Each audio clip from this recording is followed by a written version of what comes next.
The last episode wraps this premise up as Cid fights Beatrix and Amelia after the tournament in which he pretended to be Mundane Mann, a character in which Cid didn't want to reveal himself as Shadow just yet, and he knew he couldn't do so as Cid. And this is the plus sides for this anime. They don't take themselves too seriously. The main villain's name towards the end of the season is literally Pervy Asshat.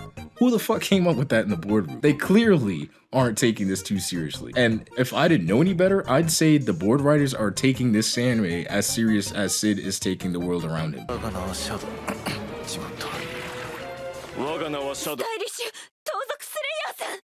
The developers absolutely increased their budget in sound, quality, and in animation, as most developers do to keep the show going and to leave it out with a bang so that demand for another season can be in the high, which it absolutely is. And along with the animation, the sound quality is also heavily increased.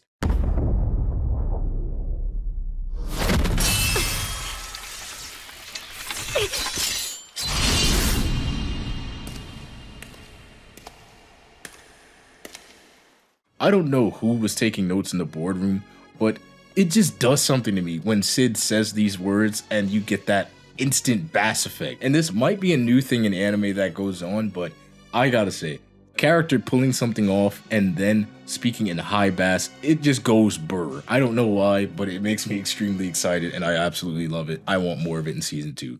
Atomic.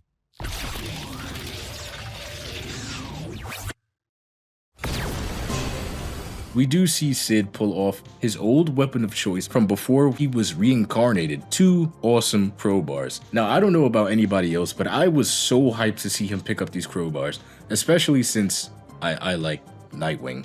I know crowbars aren't scrimma sticks, but you can see the comparison, right? Anyway, I think it's sick for somebody to fight with 2 crowbars and to basically make it look easy. And that's exactly what he does. Cid, or Shadow I should say, is absolutely not taking this fight seriously whatsoever.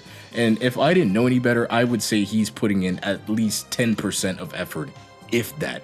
But I was surprised to see him take on Beatrix so easily. Like, I knew the man's was broken. I knew he was gonna win. He's the main character of the show, but I didn't think he would take her on this easily.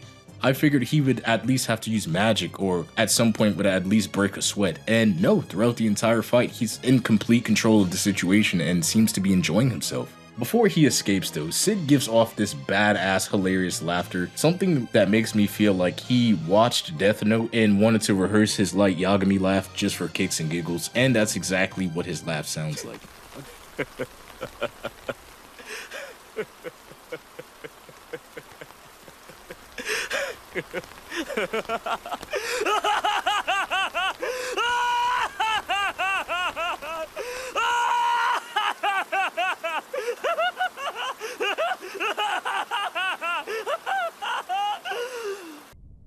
That's right. I am Kira. Immediately after Light Yagami laughing his ass off in front of these 2 helpless ladies, he gives off one of the most badass bass blows I have seen in this show yet. If you thought Atomic or I Got You was good, this steals it. And the developers knew what they were doing when they made this scene, and I completely lost it.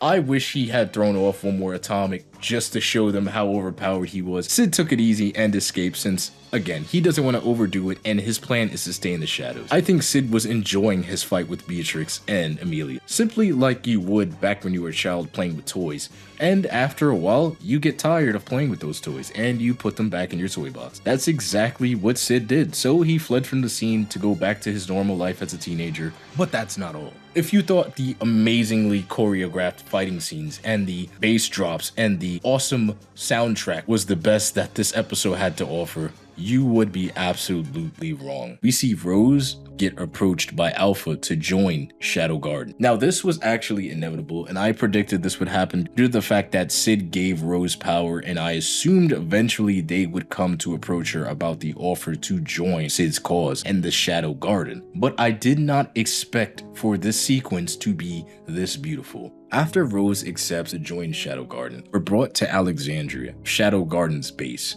Now, this scene isn't just beautiful due to the music that's playing in the background. It's beautiful and sad due to the fact that Rose is stripped of everything that she once had and is now being trained to be a rank in the Shadow Garden. And it's kind of like the army, how when you go in, they train you from scratch to forget all about your past and they break you down in order to build you up. And the sequence is quite beautiful and sad. Outside of that, we have Cid playing his signature favorite Beethoven song. And I gotta say, I'm not a huge fan of Beethoven or the piano, but this anime is absolutely making me fall in love with this song, and I'm probably already by now, of you hearing this recording, downloaded on my song and it's probably a ringtone. And they were able to capture the same exact eminence that was shown the first time we see Cid play the piano, and it's actually something quite beautiful and was the perfect way to end the episode. Not just because it was a beautiful piece, but because the song signifies everything Cid has sought out to be. In conclusion, this episode is absolutely top tier and was ended off not just in a beautiful cliffhanger, but in a way that you would end a beautiful film after sitting in a theater for hours on end. It was absolutely masterfully held, and I think the animators should absolutely be praised for the way that they handled ending the show. Now, I do hope we get a season 2, but I'm not sure since shows like this in more recent times can absolutely disappear without a trace. I mean, we have good shows like Konosuba and Overlord that took years and years to come back, even though those shows themselves were also in high demand. And it's just something about isekais that animators tend not to carry too long with. They constantly either switch studios, which makes it difficult for fans to stay loyal to a show due to the constant art style changes, or due to the fact that studios take years and years on end to renew a series or continue from where they left off. I can't wait for season 2. Eminence of Shadow is definitely a show that I recommend you watch, and I'm going to be doing a full series breakdown on how good the show is and its strong points, weaknesses, and why I actually feel like this is top 5 isekais made within recent times. The show doesn't break any molds, and it doesn't do anything crazy, but it knows the story it's trying to tell, and for that reason alone, it carries itself pretty damn well. And it's unfortunate that this show carried under the radar for so long, but hey, maybe that's how the developers wanted it. Maybe this is one of those top tier animes that just stays in the shadows.